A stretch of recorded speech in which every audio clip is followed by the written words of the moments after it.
नमस्कार, मैं हूं अंजलि राउत और आप देख रहे हैं खोजी नारा। भारत में आखिरी जनगणना 2011 में हुई थी। अब अगली जनगणना 1 मार्च 2027 से शुरू होगी। जनगणना 2 फेज में होगी, जिसमें पहाड़ी राज्यों में 1 अक्टूबर 2026 से शुरुआत होगी। इसका उद्देश्य देश की जनसंख्या और सामाजिक आर्थिक डेटा संग्रहण करना है, जो नीति निर्माण और विकास योजनाओं के लिए महत्वपूर्ण होगा।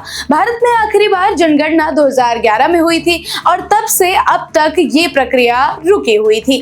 इस बीच देश की बढ़ती जनसंख्या और सामाजिक आर्थिक परिवर्तनों को देखते हुए ये सवाल उठने लगा था कि अगली जनगणना कब होगी। अब सरकार ने इस सवाल का जवाब दे दिया है और घोषणा की है कि भारत में अगली जनगणना 1 मार्च 2027 से शुरू होगी। इस बार की जनगणना प्रक्रिया को 2 फेज में विभाजित किया जाएगा।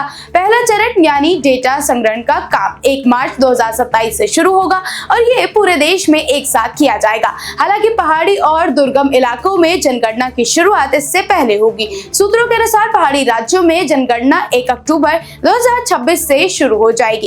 इन राज्यों में लद्दाख, जम्मू कश्मीर, उत्तराखंड और हिमाचल प्रदेश शामिल है, जहां की भौगोलिक स्थिति के कारण जनगणना का काम पहले किया जाएगा। भारत में हर 10 साल में जनगणना होती है और पिछली जनगणना 2011 में हुई थी। इसके बाद कोविड-19 महामारी और अन्य कारणों के चलते जनगणना प्रक्रिया में देरी हुई। अब सरकार ने जनगणना को लेकर स्पष्ट योजना बनाई है और इसे 2027 में लागू करने का निर्णय लिया है। इस जनगणना का उद्देश्य देश की जनसंख्या का सही आंकड़ा जुटाना और इसके आधार पर नीति निर्माण को और प्रभावी बनाना है।